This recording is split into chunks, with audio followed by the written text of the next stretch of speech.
Billionaire CEO hires selfless chef, sees her true worth and falls deeply in love. The morning fog clung to San Francisco's skyline, shrouding the gleaming tech towers in a soft haze while the streets below stirred to life. In the Bayview Hunters Point neighborhood, far from the polished corridors of Silicon Valley, Zara Johnson's alarm blared at 4:30 a.m. She silenced it quickly, that glancing at her brother Jamal, who slept on the pull-out couch across their small apartment. At 14, he was all gangly limbs and potential, his textbooks still scattered on the coffee table from last night's study session. Zara watched him for a moment, his peaceful breathing a stark contrast to the weight on her shoulders. "Another day," she whispered to herself, padding quietly to the bathroom. By 5:15, she was on the bus heading downtown, her chef's whites neatly folded in her backpack. The Golden Spoon awaited, one of San Francisco's trendiest restaurants, where tech executives and venture capitalists dropped hundreds on dinner without blinking while discussing their latest funding rounds. Chef Donovan greeted her with barely a nod as she entered through the back door. "Prep list is longer today. VIP dinner tonight. Don't fall behind." "Yes, chef," Zara replied, tying her apron with practiced efficiency. Her hands moved with precision as she chopped, seared, and plated throughout the day. Despite only being a line cook, her culinary school training showed in every dish she touched. Chef Donovan knew it too, though he'd never admit it, not when he could pay her far less than she was worth.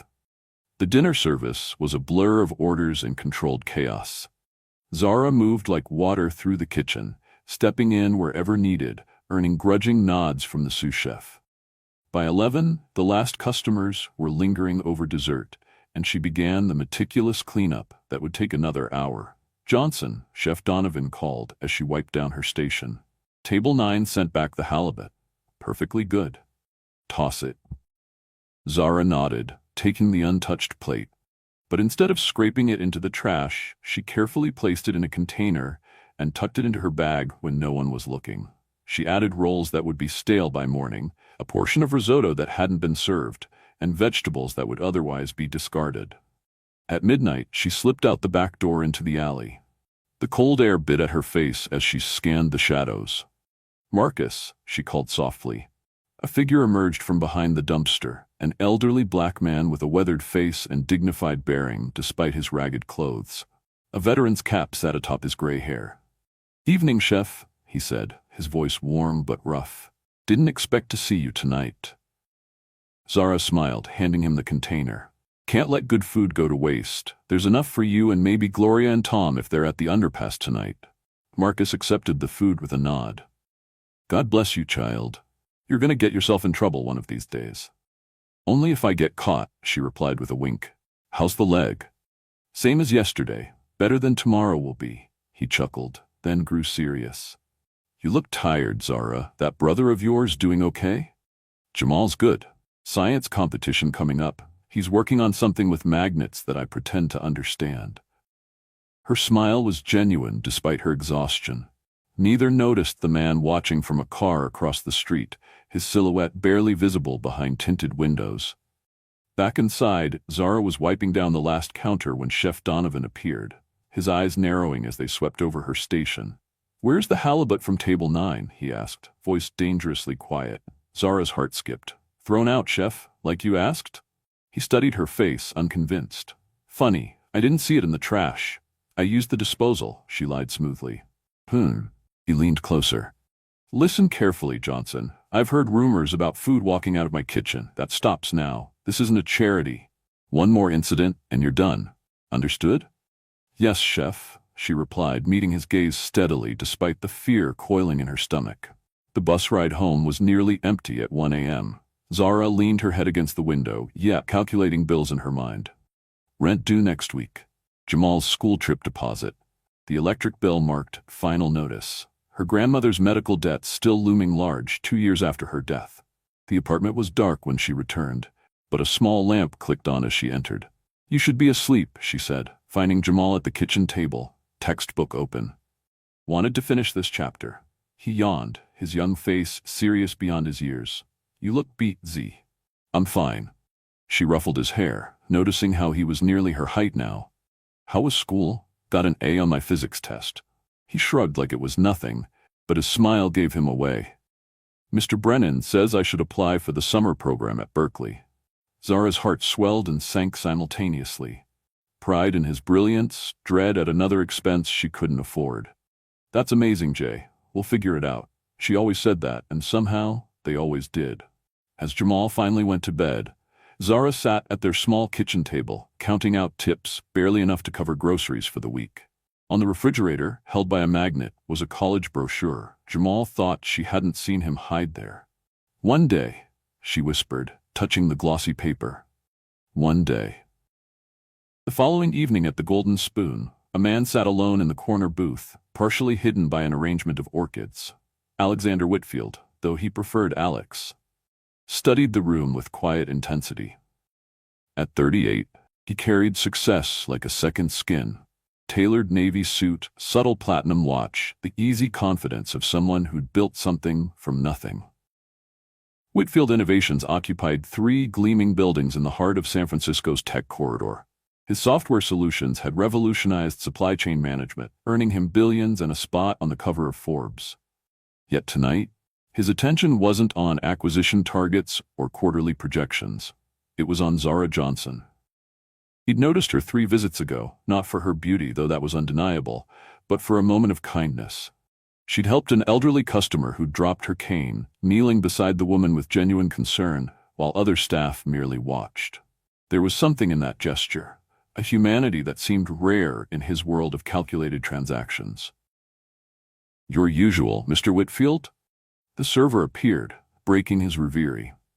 "Yes, thank you, David." Alex smiled politely. "And I'd like to compliment the kitchen tonight. Everything was exceptional." "I'll pass that along, sir." Alex returned to his observation as the dinner service wound down. He watched Zara move through the dining room, clearing plates with efficient grace. There was pride in her work, despite it being far beneath her skills. He'd done his research. Culinary Institute of America graduate, scholarship student, former sous chef at a respected Oakland restaurant before it closed. Now she worked for Chef Donovan, whose reputation for brilliance was matched only by his notorious temper. His phone buzzed. Ethan Park, his chief of staff, texting an update about tomorrow's board meeting. Alex replied briefly, then slipped the phone away. Business could wait. Near midnight, he settled his bill and left a generous tip. But instead of heading to the waiting car, he instructed his driver to circle the block. Something told him to wait.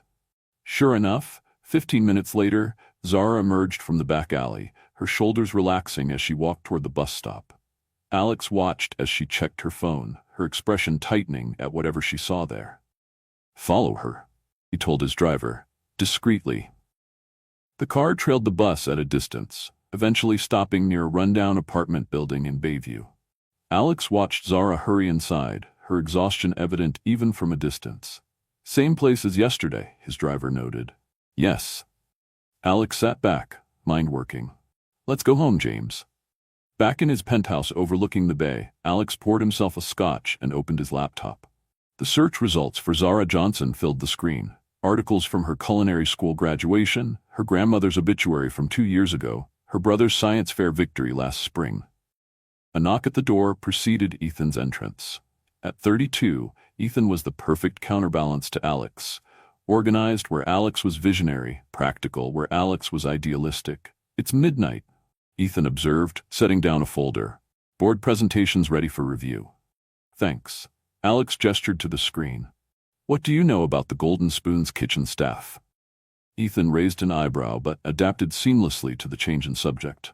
"Chef Donovan runs a tight ship, high turnover, questionable labor practices that skirt the edge of legality." He studied Alex's expression. "Why the interest in a line cook?" "She's more than that." Alex turned the screen. Culinary Institute graduate, raising her brother alone. Grandmother died of cancer 2 years ago, leaving them with medical debt. "And you know this because?" "I've been watching her. There's something there, Ethan. Talent, integrity." Alex leaned forward. "She sneaks food out to the homeless every night, despite the risk to her job." Ethan's expression softened slightly. "Admirable. But what's your interest here, Alex? New charitable cause? Restaurant investment? I'm not sure yet." Alex closed the laptop. "But I want to know more," discreetly. Of course. Ethan nodded, used to his boss's occasional fixations. I'll have a full profile by morning. After Ethan left, Alex stood by the window watching fog roll across the bay. His mind returned to Zara. Her careful movements, the weight she carried, the kindness she couldn't seem to suppress despite her circumstances. In his world of tech innovations and venture capital, genuine compassion was rare. People helped others for tax benefits, social capital, or brand enhancement, calculated giving. But Zara's actions came with real risk and no reward beyond knowing she'd done right. It fascinated him. She fascinated him. Morning came too quickly for Zara. Jamal was already up, making instant oatmeal on their hot plate. You didn't have to do that, she yawned, reaching for the coffee he'd also prepared. You got in late. He shrugged. Science club meeting today. Might not be home till 6. Text me when you're on your way. She sipped the coffee gratefully. I'm picking up an extra shift. We need the hours. Jamal's face fell slightly. The electricity bill? Don't worry about it. She forced a smile. It's handled. It wasn't, but she'd figure it out. She always did. The morning bus was crowded with commuters heading downtown. Zara squeezed in, clutching her bag, mind already on the day ahead. Chef Donovan's warning echoed in her thoughts. She couldn't lose this job, not with Jamal's future hanging in the balance. But she couldn't stop helping Marcus and the others either. Not when she saw how much food was wasted every night while people went hungry just blocks away. As the bus crawled through traffic, she didn't notice the sleek black car that followed at a distance, or the man inside whose interest in her would soon change everything. The kitchen of the Golden Spoon hummed with controlled chaos as lunch service hit its peak. Zara moved with practiced precision, her knife flashing through vegetables, while she monitored 3 pans on the stove. Sweat beaded on her forehead despite the industrial ventilation. Johnson, Table 12's risotto is dying in the window. Chef Donovan barked from across the kitchen. Yes, chef. She grabbed the plate, adding a final flourish of microgreens before sending it out. 6 hours into her shift, with 6 more to go, Zara's thoughts drifted to Jamal. Today was his science club presentation. Something about electromagnetic fields that he'd explained with shining eyes while she'd nodded, pretending to understand the complex theories that came so naturally to him. Her brother had their grandmother's mind, sharp, analytical, hungry for knowledge. Grandma Rose had been a high school science teacher for 40 years before cancer took her, leaving Zara to raise Jamal alone at 24. The medical bills had drained what little savings they had, forcing Zara to abandon her dreams of opening her own restaurant to take whatever cooking jobs paid the bills.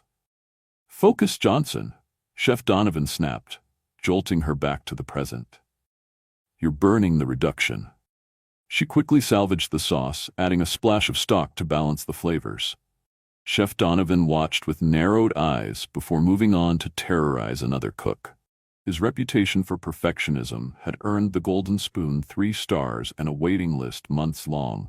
It had also earned him the highest staff turnover rate in the city.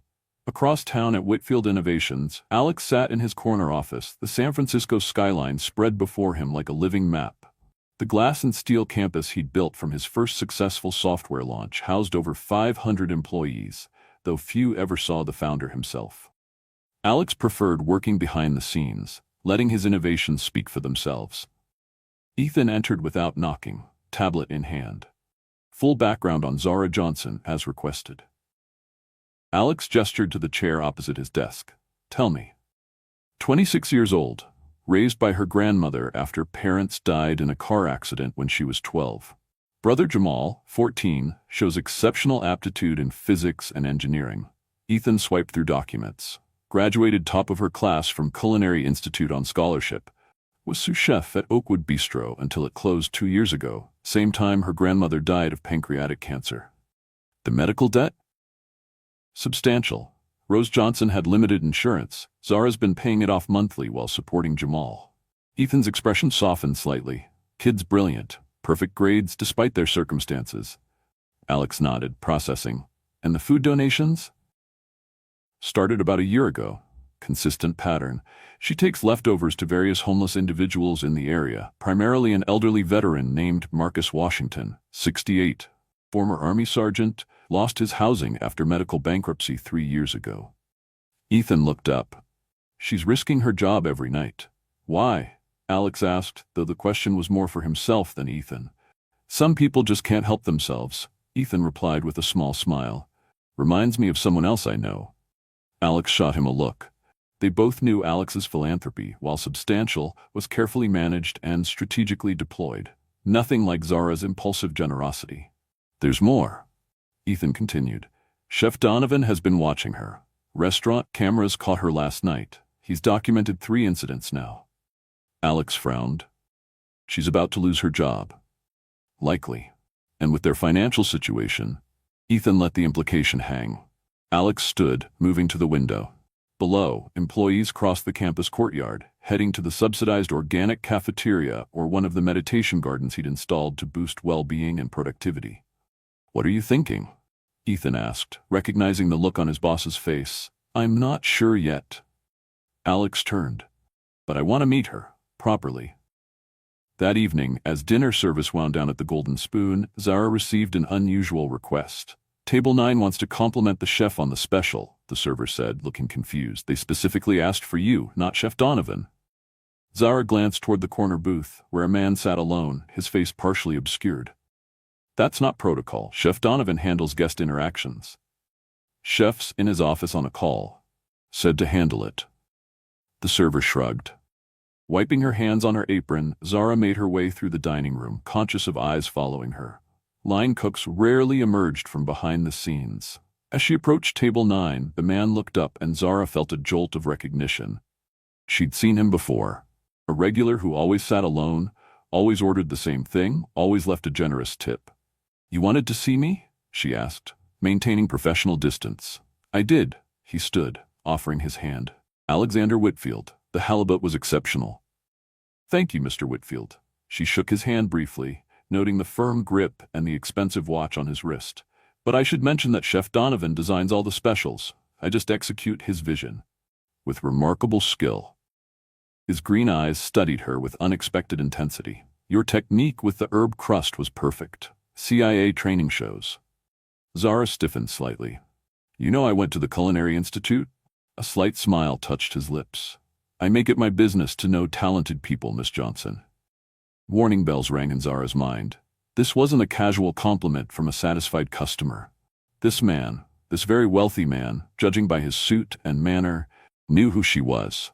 I appreciate the compliment, but I should get back to the kitchen. She took a step back. Of course. He reached into his jacket, producing a business card. But if you're ever interested in discussing other opportunities, please call me directly. Zara accepted the card automatically, glancing down at the embossed lettering. Alexander Whitfield, founder and CEO, Whitfield Innovations. I'm not looking to leave the culinary field, she said carefully. I'm not suggesting you should. His expression remained unreadable. Just keeping options open. Good evening, Miss Johnson. Back in the kitchen, Zara slipped the card into her pocket, mind racing. Why would a tech billionaire be interested in a line cook? The interaction left her unsettled, but she had no time to dwell on it as Chef Donovan emerged from his office, face thunderous. Johnson. My office. Now. Now. Her stomach dropped as she followed him into the small room lined with cookbooks and awards.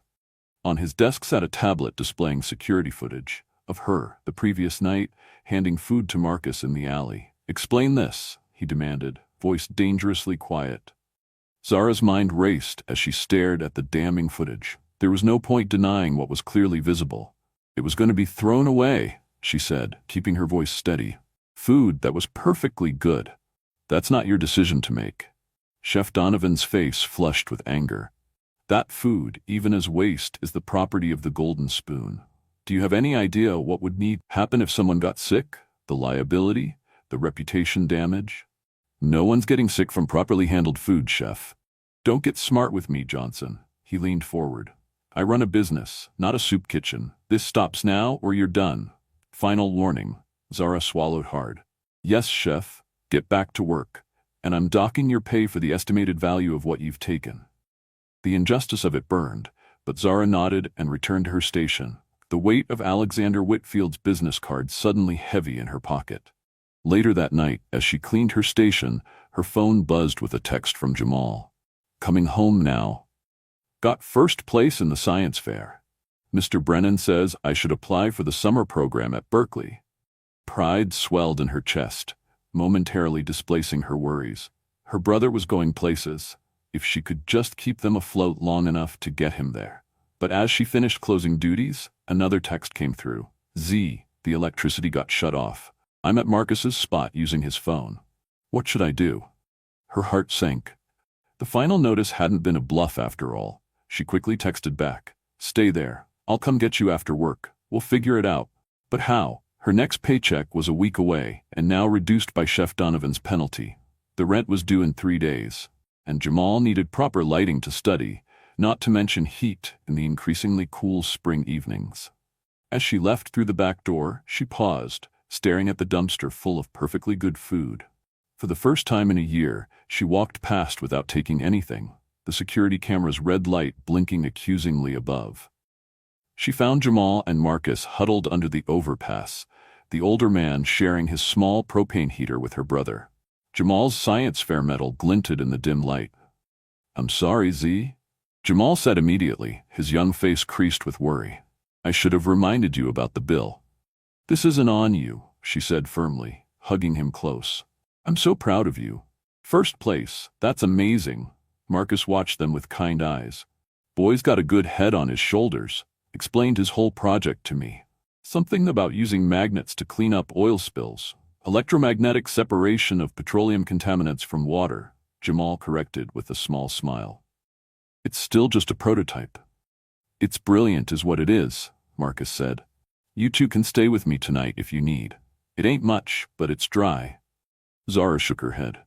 We'll be okay. I've got some cash for a motel tonight, and I'll get the electricity sorted tomorrow. It was a lie. The cash was meant for groceries, but she couldn't have Jamal sleeping rough. As they walked away, Zara felt Marcus watching them, his concern palpable. She'd helped him so many times, and now he wanted to help her. The role reversal stung her pride. The motel was cheap and dingy, but it had electricity and hot water. While Jamal showered, Zara sat on the bed and finally pulled out Alexander Whitfield's business card. The embossed lettering caught the light as she turned it over in her hands.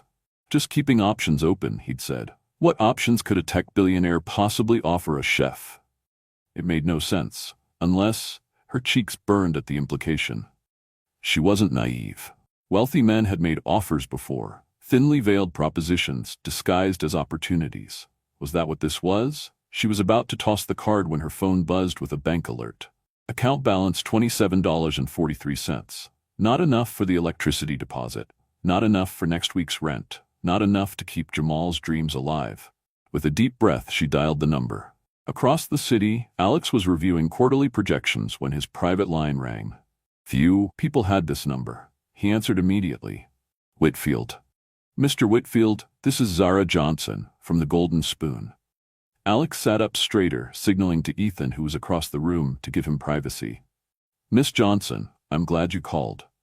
You said something about opportunities, she said, her voice carefully neutral. I'd like to hear more. Of course. Alex chose his words carefully. I have a proposition that might interest you. A legitimate business opportunity, he added, sensing her hesitation. Would you be available to meet tomorrow, say noon at the Ferry Building? A pause. I can do that. Excellent. I look forward to it. After she hung up, Alex turned to find Ethan watching him with raised eyebrows. She called, Ethan observed. Something's happened, Alex replied. The timing's too convenient. Ethan nodded, already tapping on his tablet. I'll find out. The next morning, Zara woke early in the motel room, Jamal still sleeping soundly beside her. She slipped out to get them breakfast from a nearby cafe, stretching her remaining dollars as far as they would go. As they ate, she studied her brother. At 14, he was all potential. Brilliant mind, kind heart, the same determination that had characterized their grandmother. He deserved better than this precarious existence. I have a meeting today, she told him. Might be a job opportunity. Jamal looked up, surprised. You're leaving the Golden Spoon? Maybe. I don't know yet. She hesitated. Things are tight right now, Jay. Tighter than I've let on. His young face grew serious. I know, Z, I'm not a kid anymore. I see the bills, the notices. I know you skip meals sometimes so I can eat. The observation startled her. She thought she'd hidden it better. I could get a job, he offered. After school, weekends. Absolutely not. Her tone brooked no argument. Your job is school, that science program at Berkeley. That's your focus. I'll handle the rest. But, no buts. She squeezed his hand. We're a team, right? I've got this part. You focus on building that brilliant future of yours. At noon, Zara arrived at the ferry building, its iconic clock tower standing tall against the blue sky. The marketplace inside bustled with tourists and locals alike. Artisanal food stalls offering everything from fresh oysters to handcrafted chocolates. Alexander Whitfield waited at a small table outside Hog Island Oyster Co., looking surprisingly casual in dark jeans and a gray sweater that probably cost more than her monthly rent. He stood as she approached. Miss Johnson, thank you for coming. He gestured to the chair opposite him. I took the liberty of ordering a selection. I hope you don't mind. A platter of fresh oysters sat between them, along with crusty sourdough bread and a bottle of sparkling water. No alcohol. A point in his favor. Thank you, she said, sitting down cautiously. But I should be clear up front, Mr. Whitfield. If this is anything other than a professional opportunity, I'm not interested. His expression registered surprise, then understanding. I assure you, Miss Johnson, my interest is strictly in your professional capabilities, nothing more. She studied him, looking for signs of insincerity but finding none. All right, I'm listening. I've been watching you, Alex began, then immediately held up a hand at her alarmed expression. Professionally, at the Golden Spoon, your technique, your efficiency, the way you elevate even simple dishes. Zara relaxed slightly but remained wary. Most people don't notice line cooks.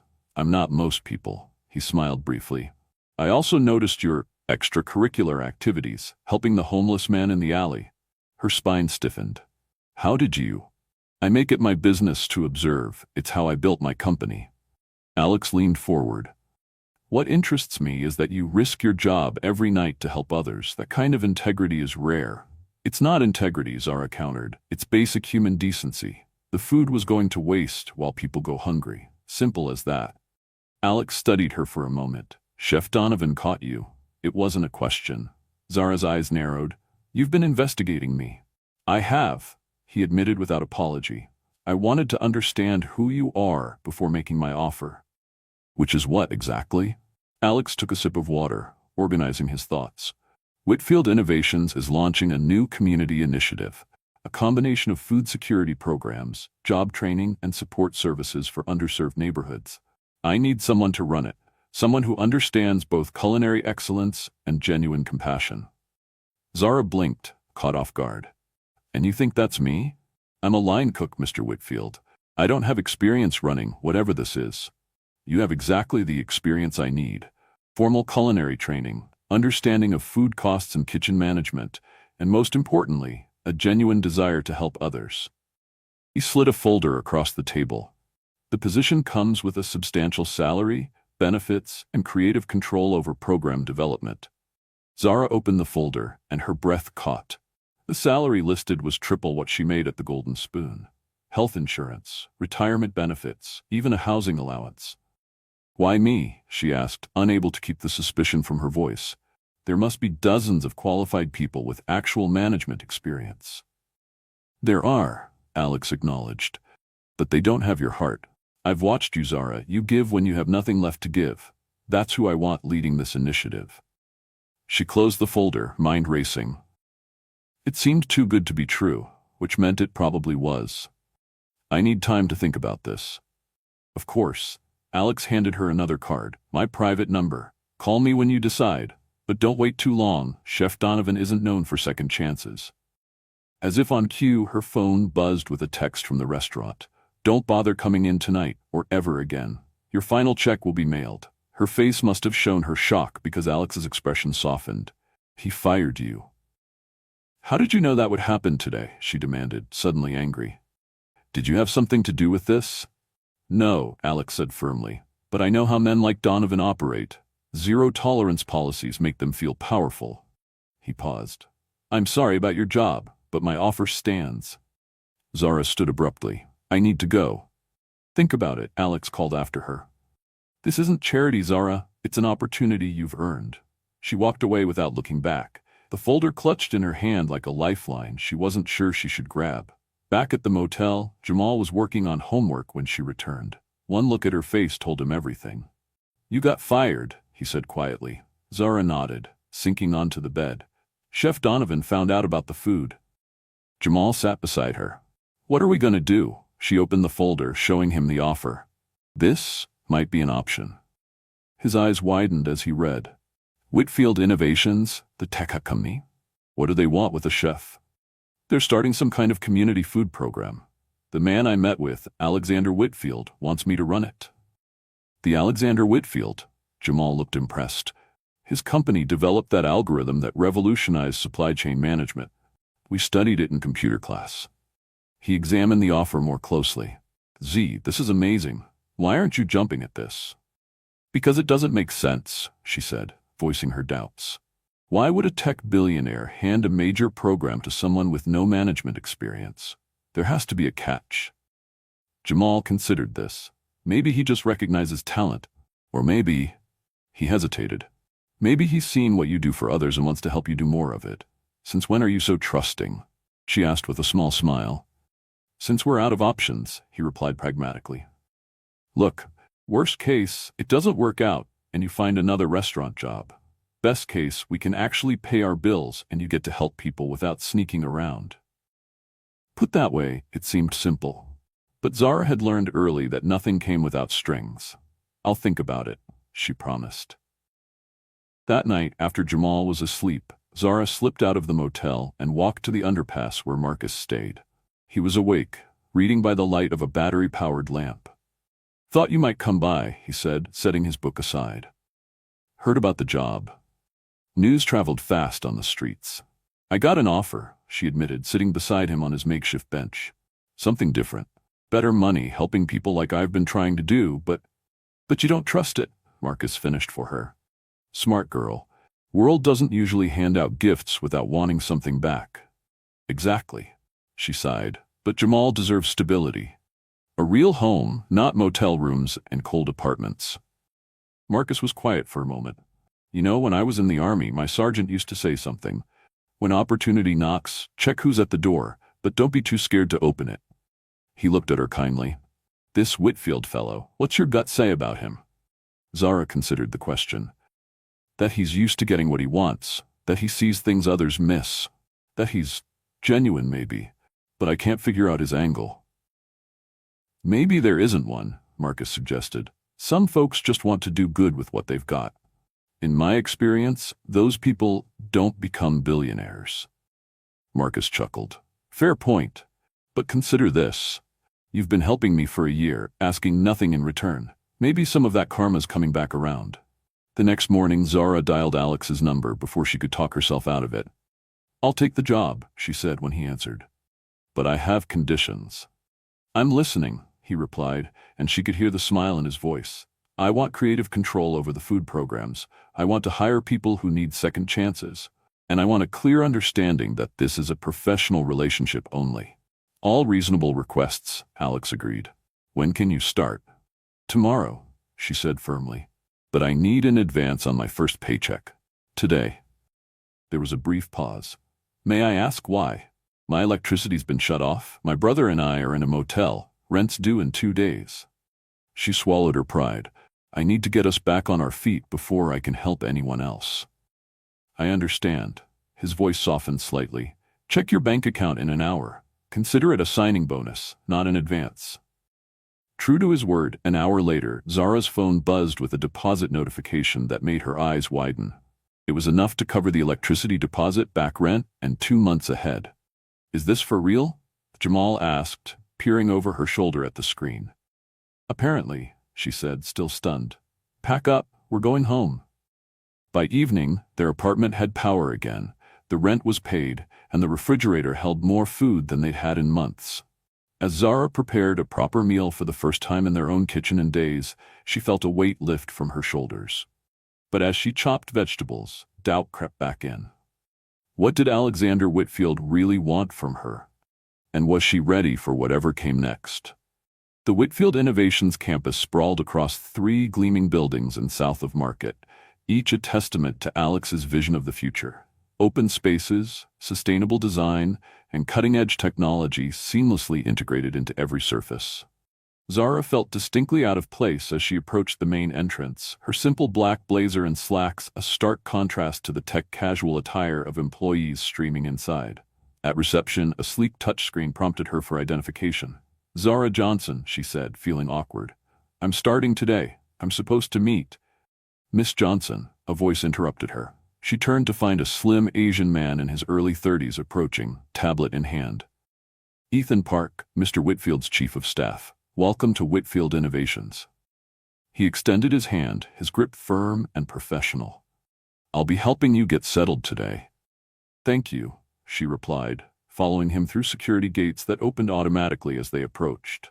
"Mr. Whitfield is in meetings until 11, but he asked me to give you a tour and get you set up in your office." Ethan led her into an elevator that ascended silently. "How's your brother adjusting to the new circumstances?" Zara stiffened slightly. "You know about Jamal?" Ethan's expression remained neutral. "I know most things about Whitfield Innovations employees. It's my job to be thorough." Right. She wasn't sure if she should be impressed or unnerved. "Jamal's good, happy to have electricity again." "I imagine so." The elevator doors opened onto the 20th floor, revealing a corridor of glass-walled offices. "This is our Community Initiatives Division. Small but growing." He led her to a corner office with stunning views of the bay. Unlike the minimalist design of the rest of the building, this space had warm wood accents, comfortable seating, and walls painted a soft blue. "Your office," Ethan said, gesturing inside. Mr. Whitfield had it customized based on research showing that community-focused work benefits from warmer, more inviting environments. Zara stepped inside, momentarily speechless. The space was larger than her entire apartment, with a desk, conference table, and even a small kitchenette in the corner. "This is a lot," she managed finally. "The role deserves appropriate resources," Ethan replied simply. He handed her a tablet. "This is everything you need to get started: program outlines, budget parameters, potential community partners. Mr. Whitfield believes in giving his team leaders autonomy, but I'm available if you need guidance." Zara accepted the tablet, feeling increasingly overwhelmed. "What exactly am I supposed to do first?" Ethan's expression softened slightly. "Whatever you think is most important. That's why you're here." Before she could respond, the tablet chimed with a calendar notification. "Orientation meeting with department heads in 15 minutes, Ethan explained. "They're eager to meet you." The meeting room was intimidating. A long table surrounded by executives in expensive clothing, all watching her with varying degrees of curiosity and skepticism as Ethan introduced her. "This is Zara Johnson, our new Director of Community Outreach and Food Security Programs," he said smoothly. "She comes to us with extensive culinary expertise and a passion for community service." A woman with sharp features and perfectly styled blonde hair raised an eyebrow. "Culinary expertise? I wasn't aware we were opening a restaurant." Victoria Blackwell, Marketing Director, Ethan supplied quietly to Zara. "Miss Johnson will be developing our food security initiatives," a deep voice said from the doorway. Alex Whitfield entered, commanding immediate attention. "Her background is precisely what the role requires." He nodded to Zara, professional but warm. "Welcome aboard." "Thank you," she replied, straightening her spine under the scrutiny of the room. An older man with silver hair and a permanent frown leaned forward. "Alexander, while I appreciate your enthusiasm for this project, I'm concerned about bringing in someone with no corporate experience to lead such a visible initiative." "Lawrence Thornton, board member," Ethan whispered to Zara. "Your concerns are noted, Lawrence," Alex replied calmly. "But I've made my decision. Miss Johnson has my full confidence." The meeting proceeded with department updates, but Zara felt the undercurrent of tension. Victoria Blackwell kept shooting her calculating glances, while Lawrence Thornton made no effort to hide his disapproval. Afterward, Alex caught up with her in the hallway. "Don't let them intimidate you," he said quietly. "They resist anything new." "They think I don't belong here," Zara observed. "They might be right." "They're wrong." His green eyes held her steadily. "I didn't hire you on a whim, Zara. I believe in what you can do." Something in his intensity made her uncomfortable. Not in a threatening way, but in how it contrasted with her own self-doubt. I should get started then, she said, stepping back slightly. Prove you right. He nodded, seeming to understand her need for space. Ethan will help with anything you need. We'll check in at the end of the week. Over the next few days, Zara immersed herself in learning everything she could about food security programs, community kitchens, and job training initiatives. She visited local food banks, spoke with community leaders, and began drafting a comprehensive plan that would use her culinary background to create something meaningful. Jamal thrived with their new stability, throwing himself into his science projects with renewed energy. The Berkeley Summer Program application sat completed on their kitchen table, the fee no longer an insurmountable obstacle. You seem different, he observed one evening as Zara prepared dinner. A simple but elegant pasta dish that reflected her training rather than their budget constraints. Different how? She asked, grating fresh Parmesan. Lighter. Like you're not carrying the whole world anymore. He grinned. It looks good on you. She smiled, realizing he was right. For the first time in years, she wasn't just surviving, she was building something. But not everyone at Whitfield Innovations shared her optimism. Victoria Blackwell cornered her in the break room on her fourth day. Let me be direct, Victoria said, her voice low but sharp. Whatever game you're playing with Alex, be careful. He may be brilliant with technology, but his judgment with people is questionable. Zara set down her coffee cup. There's no game, I was hired to do a job. Victoria's laugh was cold. Please. A line cook with no management experience suddenly running a multi-million-dollar initiative? Alex may have convinced himself this is about your qualifications, but the rest of us aren't so naive. I'm sorry you feel that way, Zara replied evenly, refusing to be baited. But I intend to prove my worth through results, not office politics. Victoria's eyes narrowed. Just remember, Alex loses interest in his projects, all of them, eventually. Don't get too comfortable. As Victoria walked away, Ethan appeared, having clearly overheard. Don't let her get to you, he said, pouring himself coffee. Victoria wanted control of the community programs for the PR value. She's bitter. And Lawrence Thornton? Zara asked. Old guard, thinks community initiatives dilute the company's focus. Ethan studied her. But they're not your real concern. What is?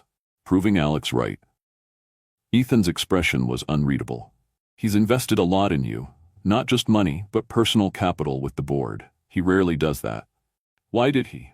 The question had been nagging at her since their first meeting. Ethan considered his answer carefully. Alex sees patterns others miss, with potential where others see risk. And, he hesitated, he recognizes something in you that reminds him of himself before all this. He gestured to the gleaming building around them. We couldn't be more different, Zara protested. On the surface, perhaps. Ethan smiled slightly. But you both have that same stubborn determination to do things your way, consequences be damned.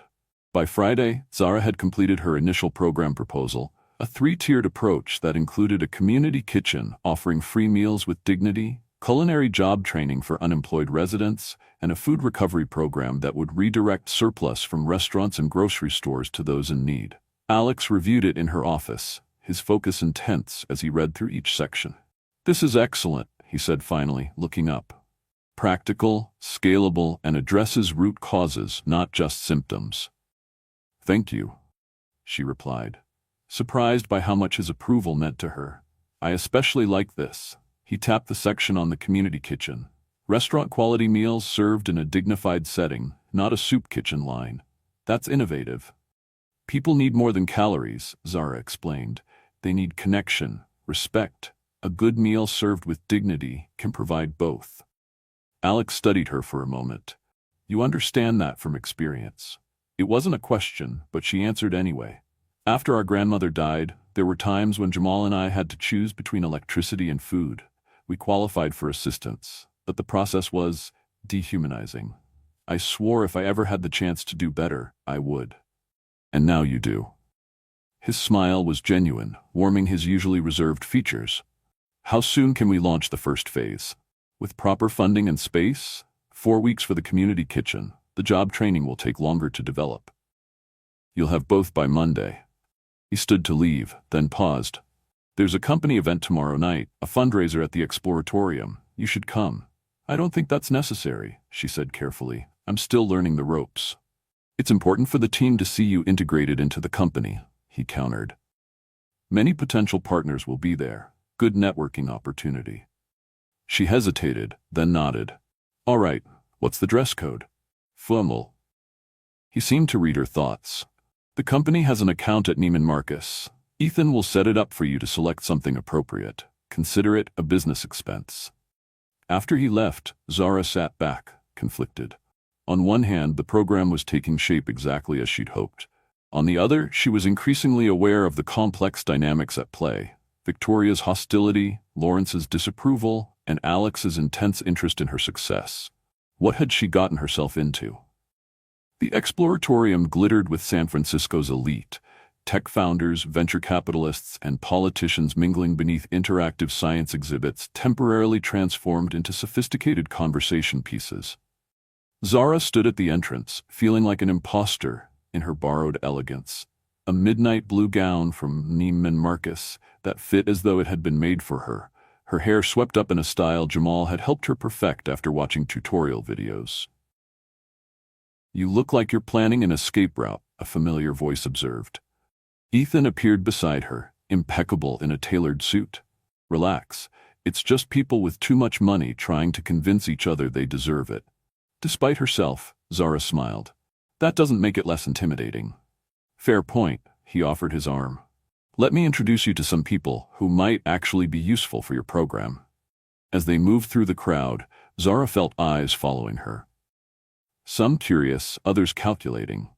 Victoria Blackwell held court near a kinetic sculpture, her red dress a strategic splash of color in the sea of black tuxedos. She paused mid-conversation when she spotted Zara, her smile tightening. Our new community director cleans up well, Victoria remarked as they approached, her tone making the compliment feel like an insult. I hardly recognized you without a chef's coat. Thank you, Zara replied evenly. The program's coming together nicely. I'd love your marketing perspective on it sometime. Victoria's eyes narrowed slightly at the professional response. Of course, though I'm quite busy with the product launch, perhaps in a few weeks. Before Zara could respond, a murmur rippled through the crowd as Alex entered. Unlike most tech CEOs who cultivated casual personas, Alex embraced formality at these events. His tuxedo perfectly tailored, his presence commanding without being showy. He moved through the room with practiced ease, stopping to speak with key figures, but clearly making his way toward their group. Miss Johnson? He greeted her, his eyes warming slightly. I'm glad you could make it. I see Ethan's making introductions. Trying to, Ethan replied dryly. Victoria was just expressing her enthusiasm for Zara's program. Alex's gaze shifted to Victoria, who maintained her perfect smile despite the tension crackling between them. Wonderful. I'm sure marketing will be instrumental in communicating our community initiatives to the public. Always happy to support your passion projects, Alex, Victoria replied smoothly. Though I was just telling Lawrence that our core business deserves priority in the current quarter. She gestured toward Lawrence Thornton, who approached with a glass of scotch in hand. The board member's expression soured as he saw Zara. Ah, the chef, he said, not bothering to hide his disdain. Enjoying your foray into corporate America?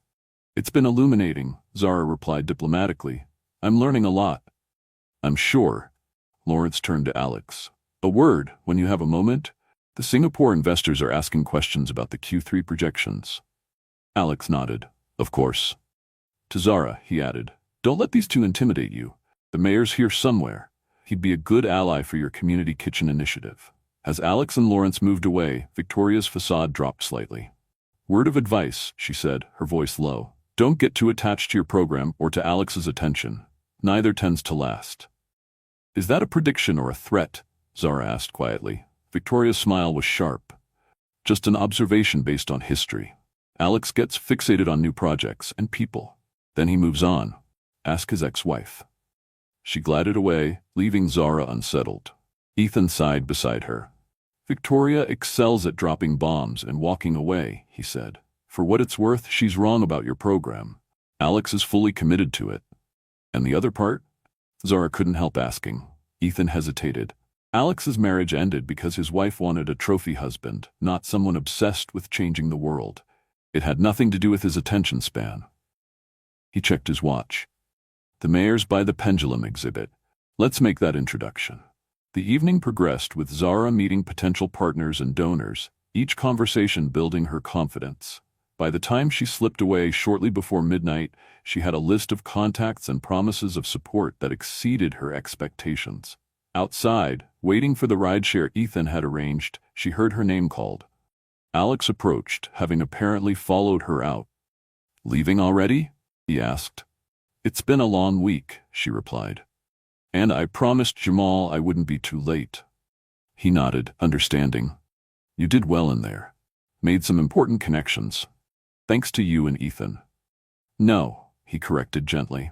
"Thanks to your passion and clear vision. People respond to authenticity, Zara. It's rare in these circles." The way he looked at her, with genuine admiration rather than assessment, made something shift in her perception of him. For a moment, he wasn't Alexander Whitfield, billionaire CEO, but simply a man who believed in what she was trying to build. "Victoria mentioned your ex-wife," she said before she could stop herself. Alex's expression tightened almost imperceptibly. "Victoria should focus on marketing, not gossip."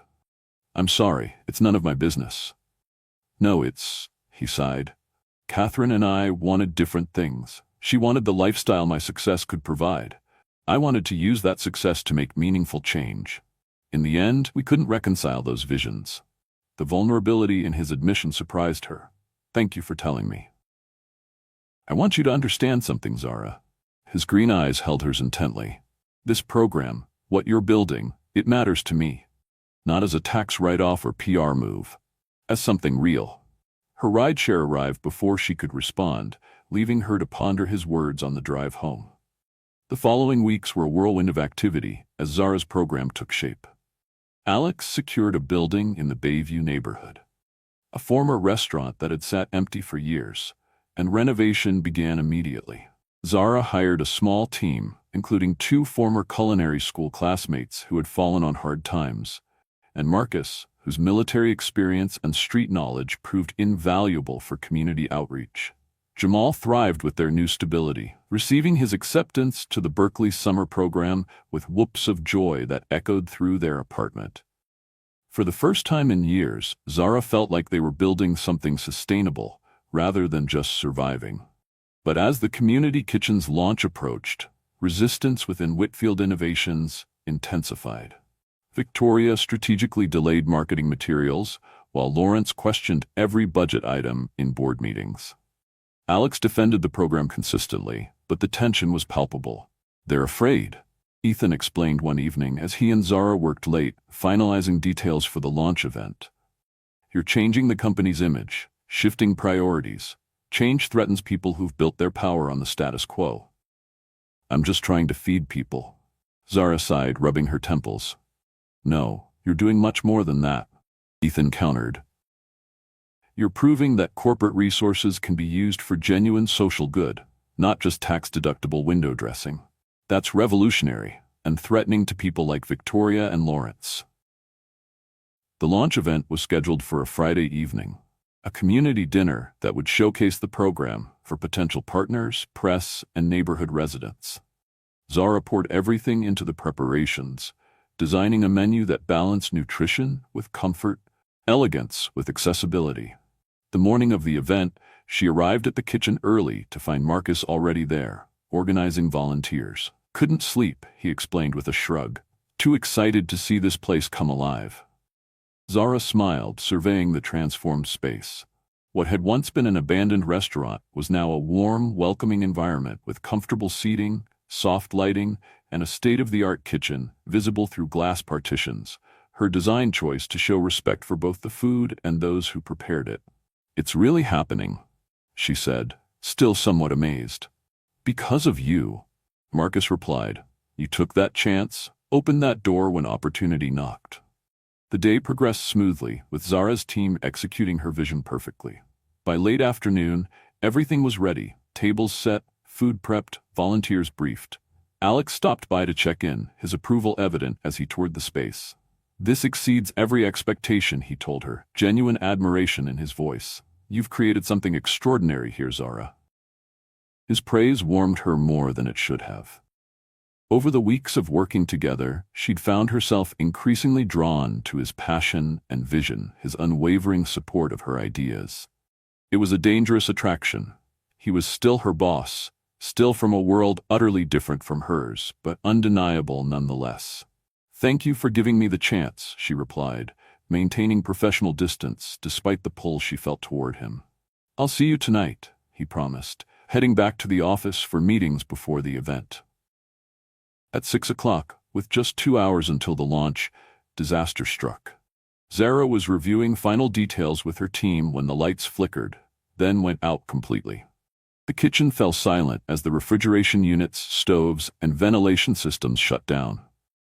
"What happened?" she demanded, already reaching for her phone's flashlight. One of the kitchen staff returned from checking the electrical panel. "Main breakers blown. Looks like it might have been tampered with." "Tampered with?"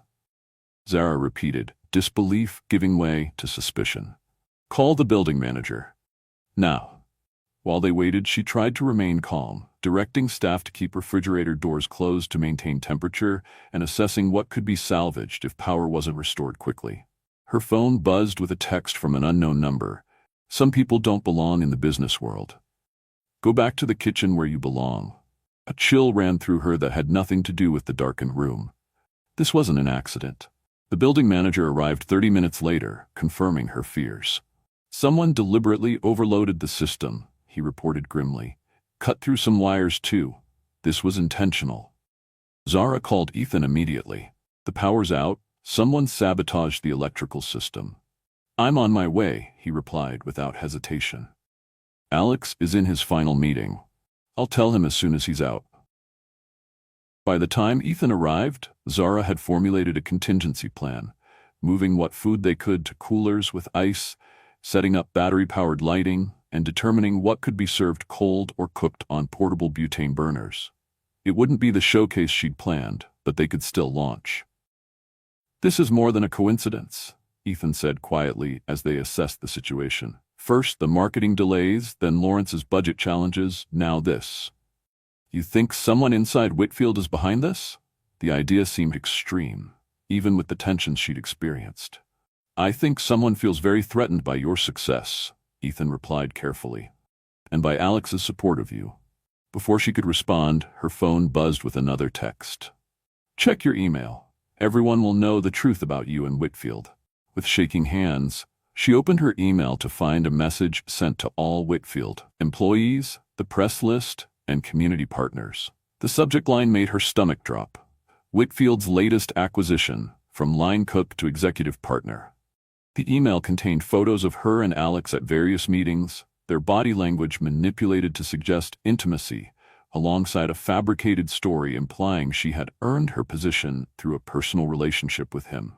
The final line was the most damaging. "Sources close to Whitfield confirm this isn't the first time he's mixed business with pleasure, but it's certainly his most expensive indulgence yet." "This is insane," she whispered, showing Ethan the email. "None of this is true." Ethan's expression darkened as he read. "This has Victoria written all over it. The timing, the phrasing, it's her style." "Why would she go this far?" "Because you're succeeding where she predicted you'd fail," he replied grimly. "And because Alex values your work over hers." Zara's phone began buzzing with notifications. Staff members, community partners, even Jamal, all seeing the slanderous email. Panic threatened to overwhelm her, but she forced it down. There was still a launch to salvage, still people counting on this program. "We deal with the power first," she decided, her voice steadier than she felt. "The rumors can wait." Alex arrived 30 minutes later, his expression thunderous as he surveyed the darkened kitchen and the email on his phone. "This stops now," he said, voice tight with controlled anger. "I've already called our security team to investigate the sabotage, and legal is preparing a response to this slander." "The launch?" Zara began. "We'll proceed," he finished firmly. "I'm having generators brought in. We'll be operational within the hour." True to his word, industrial generators arrived, restoring power to the essential systems. Zara's team scrambled to recover, working miracles to prepare the planned menu despite the setback. By the time guests began arriving, the space was illuminated, though the hastily installed lighting created harsh shadows rather than the warm ambiance she'd designed. The event proceeded, but the damage was done. Whispers followed Zara as she moved through the room, explaining the program to potential partners. Several press representatives asked pointed questions about her relationship with Alex, rather than focusing on the initiative itself. Even some community members seemed uncertain, eyeing her with new suspicion. Near the end of the evening, as the last guests were leaving, Zara found herself alone in the kitchen, the weight of the day finally catching up to her. The sabotage, the slanderous email, the whispers, all of it threatened not just her reputation but the program she'd poured her heart into. "Don't let them win," Alex's voice came from the doorway. He entered, loosening his tie, exhaustion evident in his features. "That's what they want, for you to give up." "Who's they?" she asked, her voice hollow. "Victoria? Lawrence? Someone else at Whitfield who thinks I don't belong?" "I'm going to find out," he promised, "and when I do, there will be consequences." "It might be too late," she said quietly. "The damage is done. People believe what they want to believe, and right now they believe I slept my way into this position." "Then we change the narrative," Alex insisted, moving closer. "We show them the truth through results. This program is too important to abandon because of office politics and slander." Zara studied him, struck by the intensity of his commitment. "Why does this matter so much to you, Alex? Really?" He was silent for a moment, considering his answer. "Because I built Whitfield Innovations to create meaningful change, not just profit. Somewhere along the way, that vision got diluted. Your program represents a return to what I always intended this company to be." The sincerity in his voice touched something in her. Despite everything, the sabotage, the rumors, the cultural chasm between them, she believed him. "Okay," she said finally. "We fight back, but how?" "We start by finding out who's behind this," he replied, determination hardening his features. "And then we make sure they can never hurt you or this program again." As they left the darkened kitchen together, neither noticed the figure watching from across the street. Chef Donovan, his expression calculating as he observed their exit. Beside him, a sleek car idled, its window lowered to reveal Victoria Blackwell's satisfied smile. "Told you it would work," she said smoothly. "The community golden girl is tarnished, and Alex's judgment is questioned. Two birds, one stone." "What about my part?" Donovan demanded. "You promised information on that investor for my new restaurant." "All in good time," Victoria replied. "This is just phase one. The real damage comes next." Back at her apartment, Zara found Jamal waiting up, his young face creased with worry. "I saw the email," he said immediately. "It's not true, is it? You and Mr. Whitfield?" "No," she assured him, sinking onto the couch. "Someone's trying to discredit me, discredit the program. Why would anyone do that?" "Because some people see kindness as weakness," she replied, thinking of Victoria's calculating eyes, Lawrence's dismissive sneer. "And because change threatens those who benefit from the status quo." Jamal sat beside her, his expression serious beyond his years. "So what are you going to do?" Zara thought of Alex's determination, of Marcus and the others who believed in the program, of the community members who had come despite the power outage and rumors. "I'm going to fight back," she said, her resolve strengthening, "because this isn't just about me anymore. It's about everyone who needs what we're building." Jamal nodded, pride evident in his eyes. "That's my sister, never backing down." As Zara finally fell into exhausted sleep that night, her phone buzzed with one final message from the unknown number. "This is just the beginning. Walk away now or watch everything you've built burn." The threat hung in the darkness, a promise of worse to come. But for the first time since the chaos began, Zara felt something beyond fear and uncertainty, a steely determination to protect what mattered, no matter the cost. The battle lines were drawn. Now she just had to figure out who exactly she was fighting. The morning after the sabotaged launch, Zara arrived at Whitfield Innovations to find the atmosphere charged with tension. Conversations stopped as she passed, replaced by whispers and sidelong glances. The slanderous email had done its damage, casting a shadow over both her reputation and the community program. In her office, Ethan waited with a grim expression and a tablet displaying various news sites. "It's hit the tech blogs," he said without preamble. "Whitfield's latest acquisition is trending. PR is in damage control mode. Zara scanned the headlines, each more sensationalized than the last. Her stomach knotted as she saw photos of herself and Alex leaving the community kitchen together, the angle and lighting suggesting intimacy where none existed. "This is insane," she muttered, setting the tablet down. "We need to issue a statement, clear this up." "Alex is already on it," Ethan replied. "But there's more. The electrical sabotage wasn't the only problem last night. Someone accessed our donor database and sent messages withdrawing funding requests. We've lost 3 major backers already." The calculated nature of the attack stunned her. This wasn't just about damaging her reputation, it was about systematically destroying the program itself. "Who would go this far?" she asked, though she already suspected the answer. "Victoria's the obvious suspect for the email," Ethan said, lowering his voice.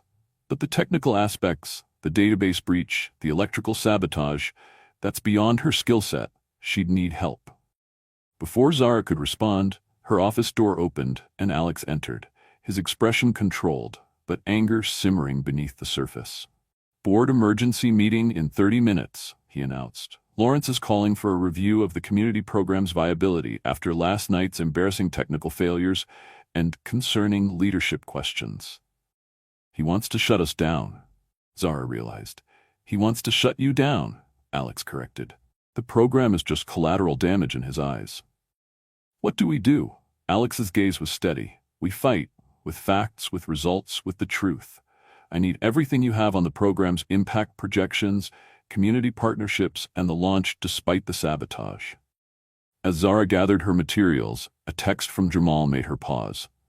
"Someone from the Golden Spoon just called asking questions about you and Mr. Whitfield. Said they were fact-checking for a story." The pieces suddenly clicked into place. "Chef Donovan," she said aloud. "He's involved in this." Alex looked up sharply. "Your former boss? Why would he?" "Revenge," she replied, showing him the text. "He hated that I gave food to the homeless, hated losing control, and he has connections throughout the restaurant industry, including food critics who write for major publications." "And Victoria knows everyone in media," Ethan added, the connection forming. "If they're working together." "Find out," Alex instructed Ethan. "Check Victoria's communications, security footage, anything that might link them." The boardroom was a battlefield when they arrived. Lawrence Thornton at one end of the table, flanked by 2 other board members, Victoria strategically positioned nearby. Her smile was razor-sharp as Zara entered with Alex. "Ah, our community relations expert," Lawrence said, his tone making the title an insult. "Perhaps you can explain how a program that's received millions in funding managed to fail so spectacularly at its launch?" Zara felt every eye on her, judgment and curiosity in equal measure. For a moment, doubt threatened to overwhelm her. She didn't belong in this room of power players and corporate politics. Then she remembered Marcus's face as he organized volunteers, the community members who had come despite the chaos, Jamal's pride in what she was building. "The launch didn't fail," she replied, her voice steady as she took her seat. "Despite deliberate sabotage of our electrical systems and a coordinated smear campaign, we served over 200 people last night. We demonstrated exactly what this program is about: resilience, community, and refusing to let obstacles stop us from helping others." She opened her tablet, projecting images onto the screen at the front of the room. Community members sharing meals despite the harsh lighting, volunteers adapting to the challenges, the positive social media posts that had emerged despite the negative press. "This is the reality of what we accomplished," she continued, "not the fabricated scandal someone tried to create." Victoria's smile tightened. While these heartwarming anecdotes are touching, they don't address the fundamental concerns about program leadership and resource allocation. "You mean the concerns you helped manufacture?" Alex interjected, his tone dangerously calm. "Including a slanderous email sent from an IP address traced to this building?" Victoria's composure slipped momentarily before she recovered. "That's a serious accusation, Alex. Perhaps your personal investment in Ms. Johnson's success is clouding your judgment." "My investment is in this company's integrity and mission," Alex replied. "Something that seems to have been forgotten by those more concerned with protecting their fiefdoms than creating meaningful impact." Lawrence cleared his throat. regardless of who sent what email. The fact remains that this program has become a liability. The press is questioning your judgment, Alex. Donors are withdrawing. The responsible course of action is to pause the initiative until a more experienced leader can be appointed. That won't be necessary, a new voice announced from the doorway. All heads turned to see Ethan entering with Marcus, whose military bearing seemed enhanced by the crisp button-down shirt he wore in place of his usual worn jacket. "Mr. Park, this is a closed board meeting," Lawrence began, but Ethan cut him off. "The board should hear what Mr. Washington has to say before making any decisions," he said firmly, nodding to Marcus. Marcus stepped forward, his dignity commanding attention despite the unfamiliar surroundings. "My name is Marcus Washington, Sergeant, U.S. Army, retired. I've been homeless for 3 years following medical bankruptcy that cost me everything I'd built over a lifetime of service." The room fell silent as he continued, his deep voice steady. "Miss Johnson was the only person at that fancy restaurant who saw me as a human being, not a problem to be avoided. When she started this program, she hired me to help with community outreach because she recognized that my experience had value." He turned to face Lawrence directly. "Last night, I witnessed 2 people tampering with the electrical panel before the event. One was Chef Donovan from the Golden Spoon. The other was this woman." He pointed at Victoria, whose face drained of color. "That's absurd," Victoria sputtered. "I wasn't anywhere near Bayview last night." "Security footage confirms otherwise," Ethan said, sliding a tablet toward the center of the table. "As do these communications between you and Chef Donovan, planning both the electrical sabotage and the slanderous email campaign." The tablet displayed text messages, emails, and a still from security footage showing Victoria and Donovan outside the community kitchen. The evidence was damning and unequivocal. Lawrence stared at the screen, then at Victoria, his expression hardening. "Is this true?" Victoria's composure cracked entirely. The program was a waste of resources. She's a nobody, a line cook playing at corporate leadership because Alex has some white knight complex. I was protecting the company's interests. By committing corporate sabotage and defamation, Alex's voice was ice. You weren't protecting Whitfield Innovations. You were protecting your vision of it. One where community impact takes a back seat to quarterly profits and PR opportunities. He turned to the board members.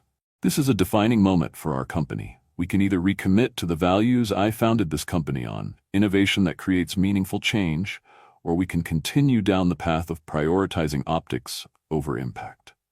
The room fell silent as the board members exchanged glances. Finally, Lawrence spoke. His tone resigned.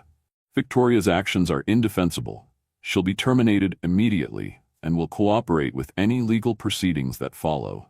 He turned to Zara, his expression still skeptical but less hostile. "As for the community program, I still have reservations about its scale and leadership, but in light of these circumstances, I'm willing to support its continuation with proper oversight." It wasn't a ringing endorsement, but it was enough. The program would survive. As the meeting adjourned, Victoria was escorted from the building by security, her career at Whitfield Innovations over. Chef Donovan would face his own consequences. Alex had already instructed legal to pursue charges for the sabotage. In the aftermath, Zara found herself in Alex's office, the adrenaline of the confrontation finally fading. "Thank you," she said simply, "for believing in me, for fighting for the program." "You did the fighting," he replied, genuine admiration in his voice. "I just provided the battlefield." She shook her head. "It was more than that. You saw something in me that I didn't even see in myself." "I recognized a kindred spirit," Alex admitted, moving to stand by the window. "Someone who couldn't look away from problems others ignored. Someone stubborn enough to fix them, regardless of the cost." The vulnerability in his admission touched her. For the first time, she saw beyond the billionaire CEO to the man beneath, someone who had built an empire but still questioned whether he was using it for the right purposes. "What happens now?" she asked. "We rebuild," he said simply. "The program, its reputation, everything Victoria tried to destroy. It won't be easy. There are still board members who share Lawrence's skepticism, still media outlets running with the scandal angle." "I'm not afraid of hard work," Zara replied with a small smile. "And I'm definitely not afraid of skeptics. Alex studied her for a moment, something shifting in his expression. No, you're not. That's what makes you extraordinary, Zara. The way he said her name, with a mixture of admiration and something deeper, made her heart beat faster. The attraction she'd been fighting since they met suddenly seemed impossible to ignore. Alex, she began, uncertain what she even wanted to say. He took a step toward her, then stopped himself. We should focus on the program, he said, his professional mask slipping back into place. There's still much to do. The moment passed, but something had changed between them. An acknowledgement of feelings that couldn't be easily categorized or dismissed. In the weeks that followed, the community kitchen recovered from its tumultuous launch. With Victoria gone and Lawrence cautiously supportive, Zara had the freedom to implement her vision fully. The program expanded, adding culinary training classes and a food recovery network that partnered with restaurants across the city. Jamal thrived in his Berkeley summer program, his scientific brilliance earning recognition from professors who spoke of scholarships and future opportunities. The stability Zara had fought so hard to provide was finally bearing fruit. Marcus became an official program director, his experience and dignity making him the perfect bridge between corporate resources and community needs. The homeless individuals who had once been recipients of Zara's secret food donations became program participants, many finding employment through the culinary training initiative. Through it all, Zara and Alex maintained a careful professional relationship, though the undercurrent of attraction remained. They worked closely together, their shared vision for the program creating a bond that transcended their different backgrounds. One evening, as they reviewed the program's 3-month impact report in Zara's office, Alex finally broached the subject they'd been avoiding. "We need to talk about what's happening between us," he said quietly. Zara looked up from her tablet, her heart racing. "I'm not sure that's a good idea." "Probably not," he agreed with a rueful smile, "but ignoring it isn't working either." She set the tablet down, gathering her courage. "I respect you, Alex. I'm grateful for everything you've done for me, for Jamal, for this program. But I can't be another project for you to fix or save." "Is that what you think this is?" he asked, genuine surprise in his voice. "Isn't it? The struggling chef, the community program. They fit a pattern. You see problems, and you solve them. It's who you are." Alex was quiet for a moment, considering her words. "You're right that I'm drawn to solving problems. It's how I'm wired. But that's not what this is, Zara." He moved closer, his green eyes intent on hers. "From the first moment I saw you helping Marcus in that alley, I recognized something I'd lost somewhere along the way. The courage to do what's right, simply because it's right, not because it's strategic or profitable. You built all this," she gestured to the building around them. "You've helped thousands of people through your innovations. Yes, but always at a safe distance, through systems, through technology, through other people." His voice softened. "You taught me to get my hands dirty again, to see individuals, not just statistics." The sincerity in his words broke through her last defenses. "So what do we do now?" "We acknowledge what we both feel," he said simply, "and we decide together what happens next." As they stood there, the distance between them both, professional and personal, a choice crystallized for Zara. She could retreat to the safety of professional boundaries, protecting herself from the risk of opening her heart to someone from a world so different from her own. Or she could take the same leap of faith that had brought her to Whitfield Innovations in the first place, trusting that sometimes opportunity knocks for a reason. Before she could respond, her phone buzzed with an alert from the community kitchen's security system. She glanced down, then looked up at Alex with alarm. "Someone's broken in," she said, already moving toward the door. The kitchen's security alarm just triggered. Whatever personal revelation had been building would have to wait. As they rushed to respond to this new threat, Zara couldn't help but wonder if their moment had passed, or if this was just another obstacle on a path they were destined to walk together. The community kitchen was eerily quiet when Zara and Alex arrived, the security lights casting long shadows across the dining area. Police officers were already on scene, speaking with the night security guard near the entrance. "Nothing appears to be stolen," the officer explained as they approached. But there's significant damage to the kitchen equipment and... He hesitated, glancing at Zara with sympathy. You should see for yourself. As they entered the main kitchen, Zara stopped short, her breath catching. Every surface had been vandalized, equipment damaged, food stores dumped onto the floor, and spray painted across the back wall in angry red letters. Charity cases belong on the street. Who would do this? She whispered, surveying the destruction of the space she'd poured her heart into creating. Alex's expression darkened as he examined the damage. The security cameras? Disabled, the officer replied. Professionally, whoever did this knew what they were doing. As Zara moved through the kitchen, assessing the extent of the damage, her phone buzzed with a text from Marcus. Just heard. On my way with the team. The program participant will be devastated, she said, picking up a shattered plate. This wasn't just a kitchen. It was a symbol of dignity, of possibility. Alex watched her, concern evident in his features. We'll rebuild. Again. That's not the point, she replied, frustration finally breaking through her composure. How many times do we have to prove ourselves? How many obstacles do we have to overcome before people accept that everyone deserves respect and opportunity? Her voice echoed in the damaged space, the question hanging unanswered between them.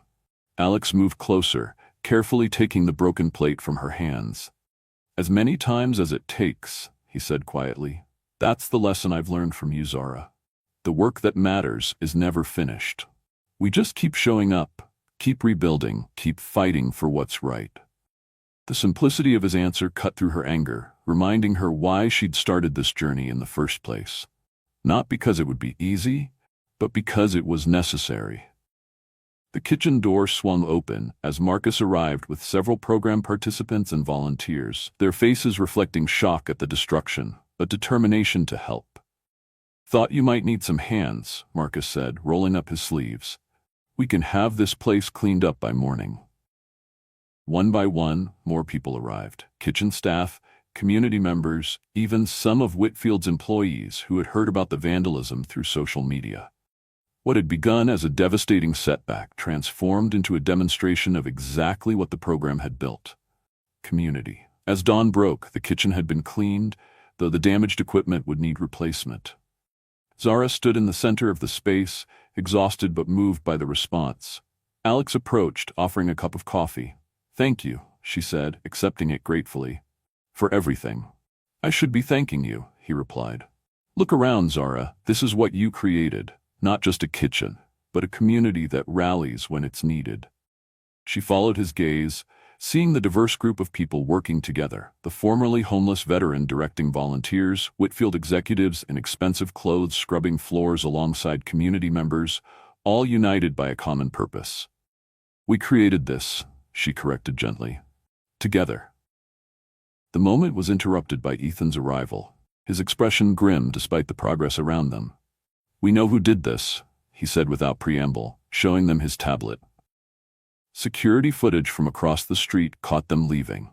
The grainy image showed Chef Donovan and two others exiting the alley behind the kitchen, looking over their shoulders furtively. He's escalating, Alex observed. First sabotage, now vandalism. It's personal for him, Zara said, understanding dawning. This isn't just about me anymore.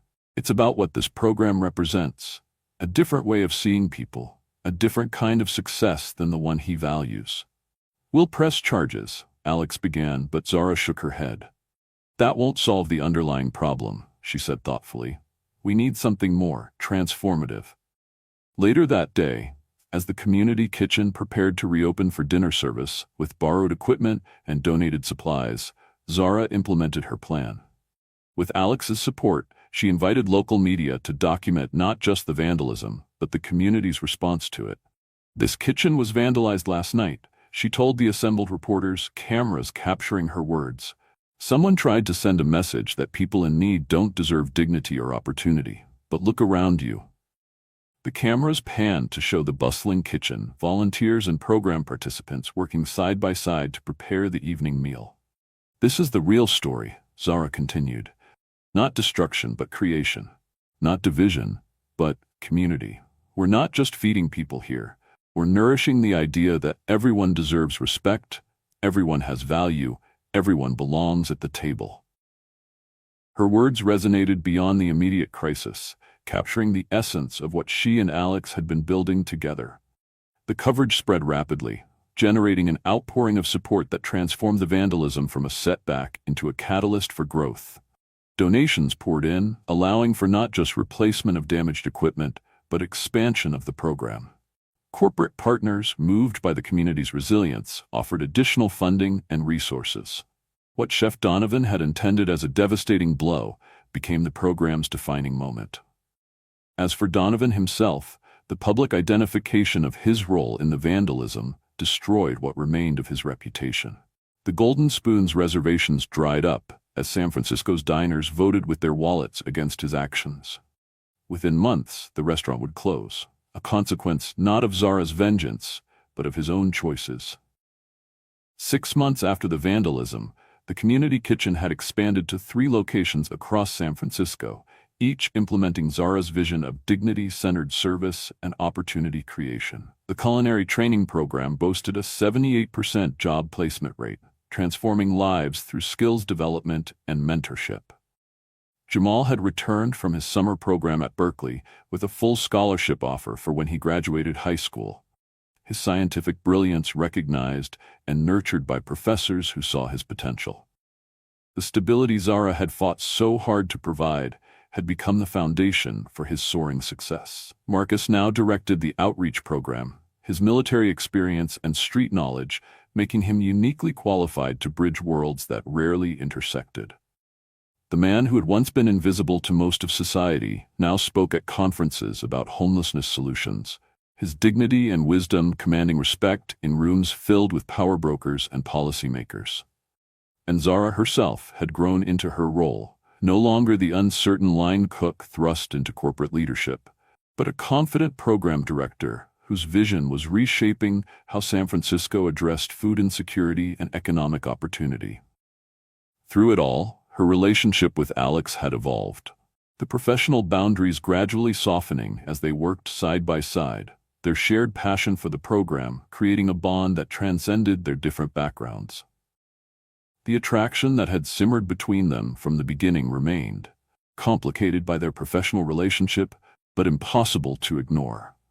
On the 1-year anniversary of the program's launch, Whitfield Innovations hosted a celebration at the original community kitchen. The space had been transformed from its humble beginnings into a model facility, while still maintaining the warmth and dignity Zara had insisted upon from the start. As community members, program participants, corporate partners, and media filled the room, Alex took the stage to address the gathering. A year ago, this program began with a simple observation, he said, his gaze finding Zara in the crowd. That one person, choosing kindness when it wasn't convenient or profitable, could create ripples of change far beyond their immediate action. He gestured to the bustling kitchen visible through glass partitions, where program participants prepared the evening's meal under the guidance of professional chefs. What Zara Johnson started by sharing leftover food with those in need has grown into something that has changed hundreds of lives, including my own. The personal admission caused a stir in the room. Alex Whitfield rarely spoke about himself, particularly not in emotional terms. This program has taught all of us, that true innovation isn't just about technology or profit margins. It's about seeing problems differently, about recognizing the humanity in each person, about building bridges between worlds that too often remain separate. He invited Zara to join him on stage, his eyes conveying a depth of feeling that went beyond professional admiration. None of this would exist without your courage, your compassion, and your stubborn refusal to accept that things can't change, he told her, the microphone carrying his words to the room, but his gaze making it feel like a private conversation. You've transformed not just this community, but Whitfield Innovations itself. You've reminded us of our purpose beyond profit. Zara accepted the microphone, momentarily overwhelmed by the journey that had brought her to this point. A year ago, I was a line cook trying to help one person at a time, often breaking rules to do it, she began, earning knowing laughter from those familiar with her story. Today, we're changing systems, creating opportunities, and building a community where everyone belongs. She looked out at the faces watching her. Marcus standing tall near the back, Jamal beaming with pride beside him. The program participants whose lives had been transformed, the corporate partners who had learned to see beyond charity to true community investment. The lesson in all of this isn't that one person can change everything, she continued. It's that when we recognize the dignity and potential in each person, when we build bridges instead of walls, when we share our table instead of guarding it, that's when transformation happens. She turned to Alex, acknowledging what they'd built together. This program works because it combines resources with respect, opportunity with dignity. Because it recognizes that true change happens when we stop seeing people as problems to be solved and start seeing them as partners in creating solutions. The celebration continued into the evening, the community kitchen doing what it was designed to do, bringing people together across differences, nourishing both bodies and connections.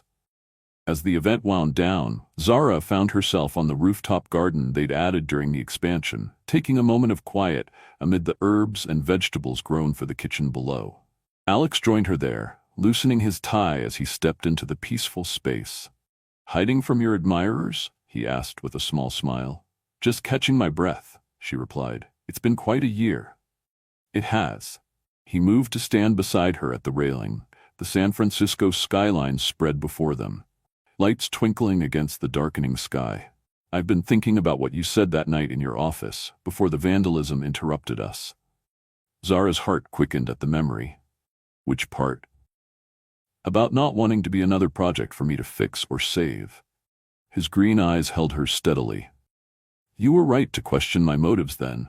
I did have a pattern of seeing problems and trying to solve them, of keeping a safe distance while doing so. And now?" she asked quietly. "Now I understand the difference between fixing and partnering, between saving and supporting." He took a step closer. "You taught me that, Zara. You in this program." The honesty in his voice touched her deeply. "We've both changed this year." "We have," he agreed. "Which is why I think it's time to address what's been growing between us, not as CEO and program director, not as benefactor and recipient, but as two people who see each other clearly and value what they see." The professional boundaries they'd maintained for a year seemed to dissolve in the quiet garden, leaving just Alex and Zara, a man and a woman drawn together by shared purpose and mutual respect that had deepened into something more. "I care about you, Zara," he said simply. "Beyond the program, beyond Whitfield Innovations, I care about who you are, how you see the world, the way you fight for what matters." The vulnerability in his admission matched her own feelings. The attraction that had begun with their first meeting had evolved into something deeper, something built on shared values and mutual growth. "I care about you too," she replied, finally giving voice to what had remained unspoken for so long. "But our worlds are still very different, Alex. You're you, and I'm still figuring out who I am beyond the kitchen, beyond survival mode." "Maybe that's exactly why this works," he suggested, taking her hand gently. "We bring different perspectives, different experiences. We challenge each other to see beyond our own limitations." As the city lights twinkled below them and the herbs released their fragrance in the evening air, Zara recognized the truth in his words. Their differences weren't obstacles, but strengths, creating a partnership that was stronger, precisely because they came from different worlds, but shared the same core values. "So what happens now?" she asked, echoing the question she'd posed in her office months before. "Now we write the next chapter," Alex replied, his fingers intertwining with hers. "Together, not as a project or a solution, but as partners." In that moment, on a rooftop garden built above a kitchen that had once been vandalized, Zara Johnson, former line cook, current program director, eternal fighter for dignity and opportunity, made another choice to step through a door that opportunity had opened. Not because it was safe or certain, but because it offered the chance to build something meaningful with someone who truly saw her. As Alex drew her closer, their first kiss felt like the culmination of a journey neither had expected to take.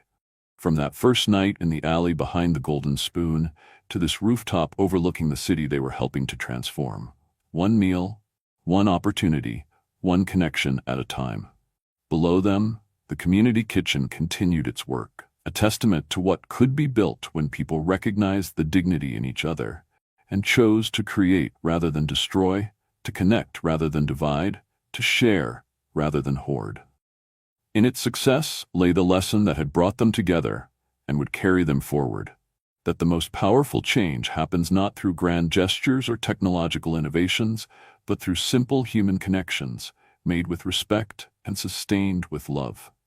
For Zara and Alex, for Marcus and Jamal, for the community they'd built together, that lesson would continue to guide them, not as an ending, but as the foundation for whatever came next.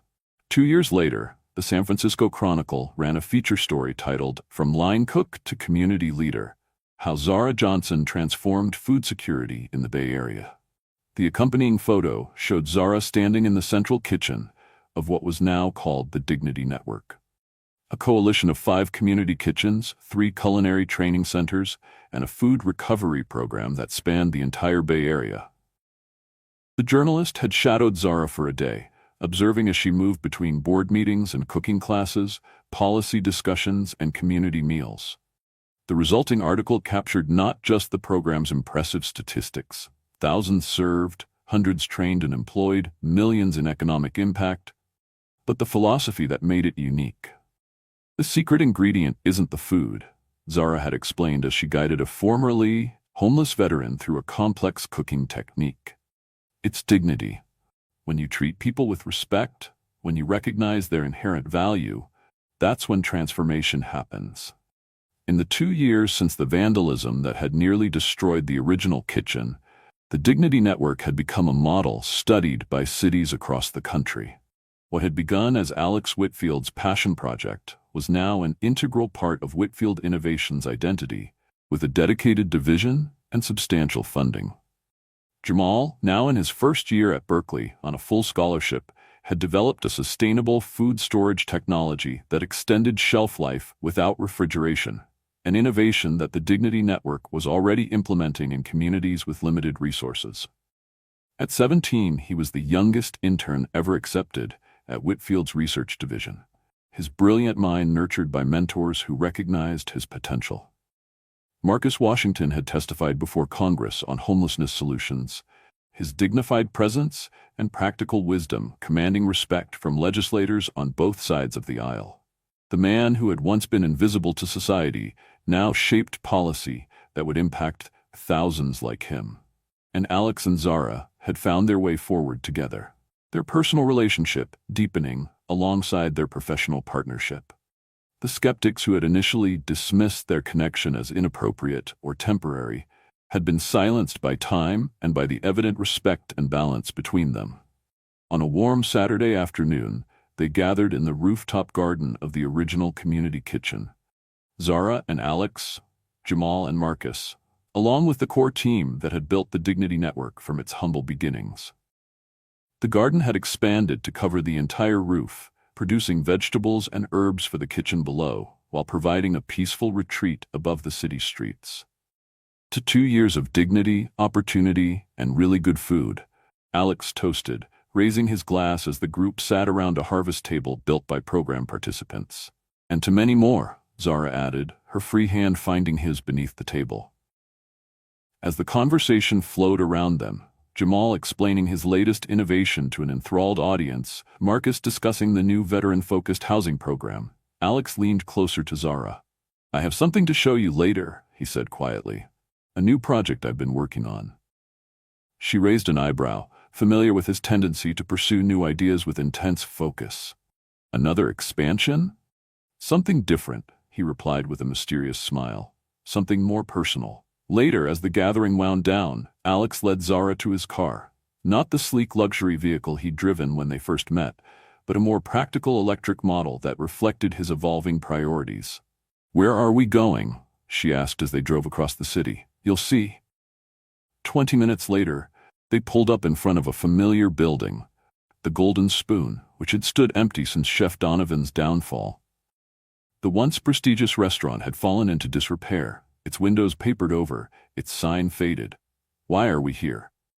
Zara asked, confused by the detour to a place that held difficult memories. Alex handed her a set of keys. "It's yours, if you want it." She stared at him, uncomprehending. "The Golden Spoon? Why would I want this place?" "Not the Golden Spoon," he clarified. "Whatever you want it to be. I bought the building last month. The location is perfect for either another Dignity Network site or," he hesitated, watching her reaction carefully, "that restaurant you dreamed of opening before life took you in a different direction." Zara was speechless, the keys heavy in her palm. Before their grandmother died, before the medical debt and responsibility for Jamal had changed her path, she had dreamed of her own restaurant, a place that would honor her culinary training while making exceptional food accessible to more than just the wealthy elite. "I don't understand," she said finally. "The Dignity Network needs me. I can't just—" "You've built an incredible team," Alex interrupted gently. "The network will continue to thrive with you in an advisory role. This would be something for you, a dream deferred, not abandoned." He took her hand, his expression earnest. "You've given so much to others, Zara, created opportunities for hundreds of people. Maybe it's time to reclaim one of your own dreams, too." Tears pricked at her eyes as she realized what he was offering, not just a building, but permission to pursue the passion that had been set aside in service to others. The chance to create something that was hers alone, separate from the Dignity Network, separate from Whitfield Innovations. "I don't know what to say," she whispered. "You don't have to decide now," he assured her. "The building isn't going anywhere. Just think about it. About what you want your next chapter to be." As they stood before the empty restaurant, Zara felt possibilities unfurling before her, not replacing what she'd built with the Dignity Network, but expanding her vision to include her own dreams alongside the community's needs. "I never thought I'd have this choice again," she admitted, turning the keys over in her hand. "After Grandma Rose died, after the debt, I thought that dream was over." "Dreams don't die," Alex said softly. "They just wait for the right time to grow again." 6 months later, the building's transformation was complete. The sign above the door read simply, "Roses," a tribute to the grandmother who had raised Zara and instilled in her both culinary passion and unwavering integrity. The concept was unlike anything San Francisco had seen before. A restaurant where exceptional cuisine was served in 2 distinct spaces. The main dining room offered a traditional fine dining experience, while a connected community space provided the same quality food at accessible prices through an innovative sliding scale model. Profits from the former subsidized the latter, creating a sustainable approach to culinary inclusivity. The kitchen staff included graduates from the Dignity Network's culinary program, working alongside experienced chefs, creating a unique blend of perspectives and techniques. The menu changed seasonally, reflecting both Zara's classical training and the diverse influences of her team. On opening night, the restaurant hummed with energy as both spaces filled with diners, wealthy tech executives and neighborhood families, food critics and community members, all experiencing the same exceptional cuisine, regardless of what they could afford to pay. In the kitchen, Zara moved with confident precision, directing her team with the same combination of high standards and genuine respect that had defined her leadership at the Dignity Network. The difference was in her expression, a joy that came from reclaiming her first love, the culinary creativity that had been temporarily set aside but never forgotten. Alex watched from the pass, pride evident in his features as he observed her in her element. Their journey together had evolved in ways neither could have predicted that night behind the Golden Spoon. From reluctant business associates to partners in both work and life, challenging and supporting each other through obstacles and opportunities alike. As the last dishes of the night were served, Zara joined him at a small table in the corner of the kitchen, exhausted but exhilarated by the successful launch. "Happy?" he asked, already knowing the answer from the light in her eyes. "Beyond words," she replied, looking around at what they'd created. Not just roses, but everything that had led to this moment. The Dignity Network continuing its vital work across the city. Jamal thriving at Berkeley, his innovations already changing lives. Marcus leading policy discussions that would reshape approaches to homelessness nationwide. And now this, A restaurant that honored her culinary passion while embodying the same principles of dignity and accessibility that had guided her work from the beginning. "You know what I realized tonight?" she said, taking Alex's hand across the table. "That line cook who was sneaking food to Marcus 2 years ago. She wasn't just trying to help one person. She was searching for a way to make things right in a world that often feels wrong. To create balance where there was inequity. She found it," Alex replied softly, "and helped others find it too." As they sat in the quiet kitchen, the lessons of their journey seemed distilled into this moment. That true success isn't measured in wealth or status, but in lives touched and systems changed. That dignity is not a luxury, but a necessity. That bridges between different worlds creates strength rather than weakness. And perhaps most importantly, that sometimes the most revolutionary act is simply to see another person fully, to recognize their inherent value, and to share what you have, whether it's leftover food from a high-end restaurant or the resources of a tech empire, not as charity, but as an acknowledgement of our common humanity. For Zara Johnson, former line cook and current visionary, and for Alex Whitfield, the tech innovator who had learned to see beyond systems to the people within them, that lesson would continue to guide their path forward, together, creating ripples of change that would extend far beyond what either could have accomplished alone. Outside Roses, the lights of San Francisco twinkled against the night sky.